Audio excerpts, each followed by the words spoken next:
శ్రీమాత్రే నమః.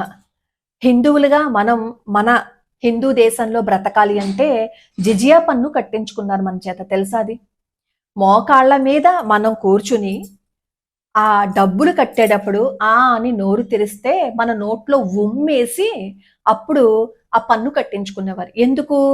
మీరు హిందువులుగా ఉండాలి అంటే ఇది ఖచ్చితంగా చెయ్యాలి అని.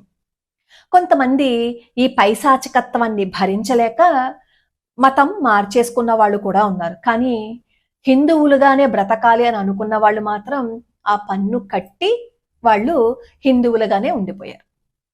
హిందువుల మీద జరిగిన దాడులు అన్ని ఇన్ని కావు. స్థానేశ్వరంలో మన హిందూ దేవాలయాల మీద దాడి చేసి విగ్రహాలని పగలగొట్టి అక్కడ ఉన్న కొన్ని విగ్రహాలనేమో వాళ్ళ ప్రదేశాలకి తీసుకువెళ్ళిపోయి బహిరంగ ప్రదేశంలో పాడేస్తే ఆ విగ్రహాల మీద మూత్రం పోశారు. అంటే అంత పైశాచకత్వం అన్నమాట. సోమనాథుడి ఆలయాన్ని ఎన్నిసార్లు ధ్వంసం చేసి పడేశారో సోమనాథుడి ఆలయాన్ని. కాశీలో మన మన ఆలయాలని ఎన్ని ధ్వంసం చేసేశారు, ఎన్ని నేలమట్టం చేసేశారు. ప్రతి చోట దౌర్జన్యమే. మధురనైతే కొన్ని ఏళ్ల పాటు దోచుకున్నారు. మధురలో ప్రతి ఇంటికి బంగారపు గేట్లు ఉండేవి. గుడికి కూడా బంగారపు గోపురాలు, బంగారపు తాపడాలుంటే వాటన్నింటినీ కూలగొట్టేసి మొత్తం దోచుకుపోయి విగ్రహాలని కూడా తీసుకుని వెళ్ళిపోయారు. ఇప్పుడు భారతదేశంలో చూడండి, పరాయి వాళ్ళ ప్రార్థనాలయాలు ఏదైతే ఉన్నాయో ఆ ఆలయాల్లో దాదాపుగా హిందువులకి సంబంధించి ఒక్క ఆధారమైన కనపడకుండా ఉండదు కదా. అలా మన దేవాలయాలని వాళ్ళ ప్రార్థనా స్థలాలుగా మార్చేసుకుని మన మీదకి గొడవకొచ్చి మన ధనమాన ప్రాణాలని కొల్లగొట్టేసేంత క్రూరత్వం జరిగింది. సరే, మొన్న అసదుద్దీన్ గారు మాట్లాడుతూ ఈ వేములవాడ సంబంధించిన ఆలయం గురించి మాట్లాడుతూ 800 ఏళ్ల నుంచి అక్కడ దర్గా ఉంది, ఇప్పుడు ఎలా తీసేస్తారు అని అడుగుతున్నారు. పైగా రేవంత్ రెడ్డి గారేమో యోగి ఆదిత్యనాథ్ గారి లాగా బుల్డోజర్ వ్యవస్థని ఆయన ఏదో రూపొందించాలని అనుకుంటున్నారు, అలా చేస్తున్నారు పరిపాలన అని. నిజంగానే ఆయన అలాంటి పరిపాలన చేసి ఉండుంటే ఎన్నో దేవాలయాలకి ఎన్నో ఇబ్బందులు వచ్చి ఉండేవి కాదు కదా. మొన్న కూడా మన దేవాలయం ముందు అశుద్ధాన్ని వేసి కూర్చుని పైశాచిక ఆనందాన్ని పొందిన వ్యక్తిని మనం చూడం కదా. ఎన్ని దేవాలయాల్ని పగలగొట్టేశారు, ఎన్ని దేవాలయాల్ని ధ్వంసం చేసేశారు, అశుద్ధం చేసేశారు. అయితే ఇప్పుడు ఈయన బాధ ఏంటి?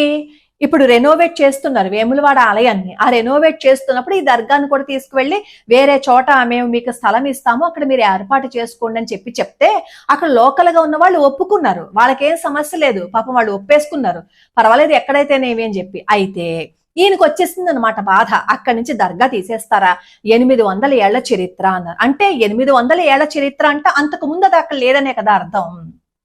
మరి అంతకు ముందు ఈ రాజరాజేశ్వరి స్థల చరిత్ర ఏంటి, ఆలయం యొక్క చరిత్ర ఏంటి?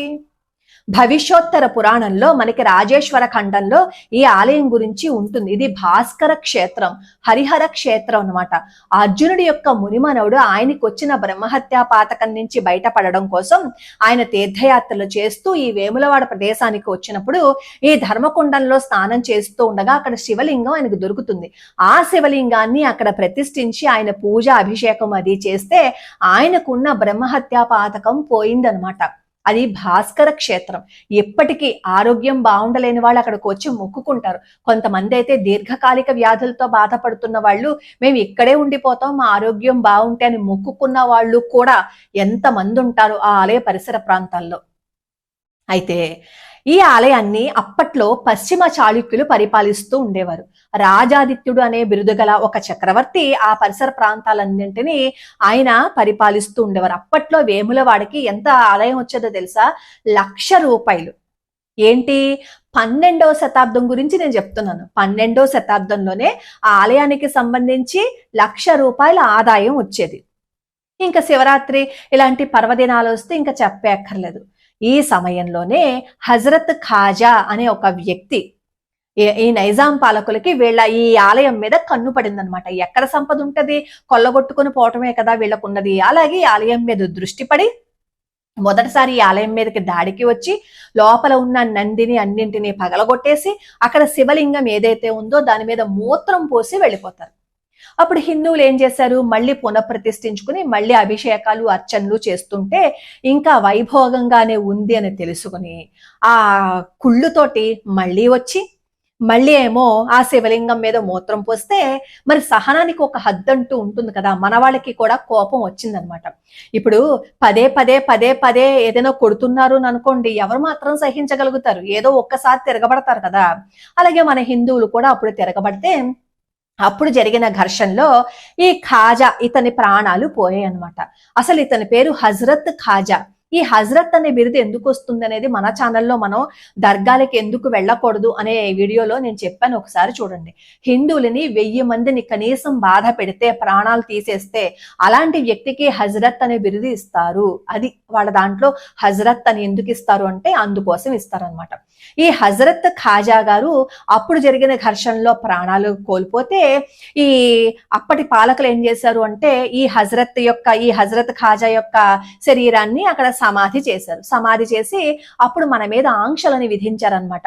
మీరు మీ లింగాన్ని దర్శించుకోవాలి అంటే ఈ సమాధిని దర్శించుకుని అప్పుడు లోపలికి వెళ్ళాలి, లేకపోతే కుదరదు అని చెప్పి మన మీద దౌర్జన్యం చేస్తే విధిలేని పరిస్థితుల్లో హిందువులు అప్పటి కాలంలో ముందు ఆ సమాధికి నమస్కారం చేసుకుని లోపలికి వెళ్ళి రాజరాజేశ్వరుని దర్శించుకుని బయటికి వచ్చేవారు. అలా అప్పటి నుంచి అది ఆనవాయితీగా వచ్చేసి నిజంగానే అక్కడ శక్తులు ఉన్నాయేమో అని చెప్పి మన హిందువులు కూడా నమస్కారం చేసుకుని వచ్చేంత స్థితికి మనం వెళ్ళిపోయాం.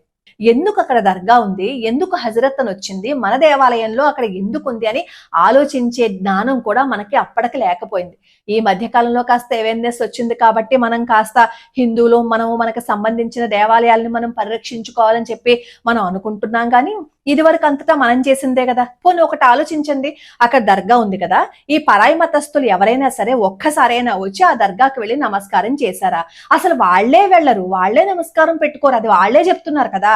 వాళ్లే వెళ్ళని వాళ్ళ దర్గాకి హిందువులు వెళ్ళి నమస్కారం చేసుకుని వస్తున్నారు. అది హిందువుల యొక్క దౌర్భాగ్యం అనమాట.